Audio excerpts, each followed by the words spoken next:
আসসালামু আলাইকুম viewers, welcome back to my channel. এই যে আজকে দুপুরে রান্নার জন্য আমি এখানে ব্রয়লার মুরগি নিয়েছি, আর কি রান্না করব সেটা আপনাদের সাথে একটু পরে শেয়ার করছি।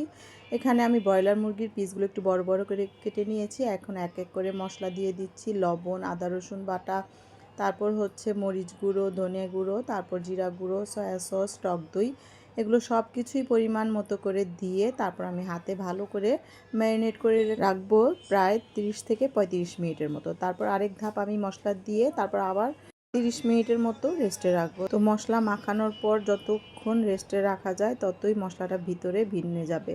আর আমি যেইভাবে হাতে ঘষে ঘষে প্রতিটা মাংসের ভিতরে মশলাগুলো মাখিয়ে দিচ্ছি, দেখতেই তো পাচ্ছেন। তো এই তো আরেক দিকে আমি চুলায় গরম পানি দিয়ে দিয়েছি, আর তার সাথে গরম মশলা গোটা আর হচ্ছে তেল, এগুলো দিয়েছি চালটা ফোটানোর জন্য। আর এই যে আরেক ধাপে গোটা মশলা মাংসের মধ্যেও দিয়ে দিয়েছিলাম। তারপর এই যে অফলাইনে আমার চালটাও দেয়া হয়েছে। চালটা প্রায় 70% মতো আমি রান্না করে নিব। আমি একটু হাতলে উঠিয়ে দেখাচ্ছি আপনাদের। বাকি 30% কুক হবে যখন দমে দিব তখন।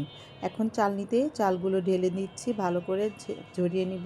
এর মধ্যে একটা সিক্রেট মশলা দিব, জানি না সবাই কি জানেন কতটুকু। এর মধ্যে আমি এই যে সিক্রেট মশলাটা দুধ দিয়ে গুলিয়ে নিয়েছি, এর মধ্যে ঘি এবং বাদাম, তারপর হচ্ছে কিছুটা জাফরান বা কালার, এগুলো যেটাই থাকে হাতের সামনে সেটাই ইউজ করব। আমি এখানে জাফরান কালার দুটোটাই দিয়েছি। এখন এই যে বড় একটা পাতিলের মধ্যে মাংসগুলো ম্যারিনেট করে রেখেছিলাম সেগুলো বিছিয়ে দিলাম। তারপরে এই যে কুক করা, হাফ কুক করা মানে 70% যেটা কুক করে রেখেছিলাম সেই চালটা বিছিয়ে দিলাম। তারপরে হচ্ছে লেয়ারে লেয়ারে এই যে সেই দুধের আর ঘিয়ের মিশ্রণটা দিয়েছি। তারপর পেঁয়াজ বেরেস্তা আর হচ্ছে কিছুটা কাঁচামরিচ আর আলু বোখারা, এটা অপশনাল, দিলেও হয় না দিলেও হয়। তারপর হচ্ছে আবার চাল দিয়ে তারপর এর মধ্যে দিয়ে দিচ্ছি কাঁচামরিচ, বেরেস্তা পেঁয়াজের, আর হচ্ছে কিছুটা আলু বোখারা। তারপর সবশেষে সেই সিক্রেট মশলাটা আমার দিয়ে এখন দিয়ে দিব দম। ও সিক্রেট মশলার সাথে কিন্তু আরেকটা জিনিস গিয়েছে, সেটা হচ্ছে কেওড়া জল।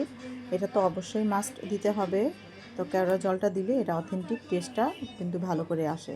তারপরে এই যে দিয়ে দিলাম চুলায় তাওয়া বসিয়ে দমে। এখানে আমি 45 মিনিটের মতো দমে দিয়ে রেখেছিলাম, যেহেতু এটা চিকেন কাচ্চি বিরিয়ানি। কাচ্চির সাথে কিন্তু আলু অনেকেই খেয়ে থাকেন, কিন্তু আমার ঘরে তেমন একটা পছন্দ করে না, তাই আমি আলু স্কিপ রেখেছি। কিন্তু এটা যদি আলু দিতে চান তাহলে বড় বড় করে পিস করে এর মধ্যে ফুড কালার দিয়ে তারপর আলুটাকে তেলে ভেজে নিয়ে তারপর ওই যে লেয়ার দিয়েছি না, লেয়ারের মাঝে মাঝে আলুটা বসিয়ে দিলেই হয়ে যায়। তারপর আজকে আমার এই যে চিকেন কাচ্চি বিরিয়ানিটা কেমন হয়েছে, লুকিংটা দেখতে সবাই কিন্তু কমেন্টের মাধ্যমে জানাবে। এখানে কিন্তু পরিবেশন করা হয়েছে, এখন আমি নিজে নিজে নিয়েছি খাওয়ার জন্য। তো খেতে কিন্তু বেশ মজাই ছিল। এখন আমারটা তো আমি ভালোই বলবো, তো আপনারা বলবেন সবাই আমাকে কেমন হয়েছে। তো আজকের মতো ভিডিওটা এখানে শেষ করছি, দেখা হচ্ছে পরের কোনো ভিডিওতে। আল্লাহ হাফেজ।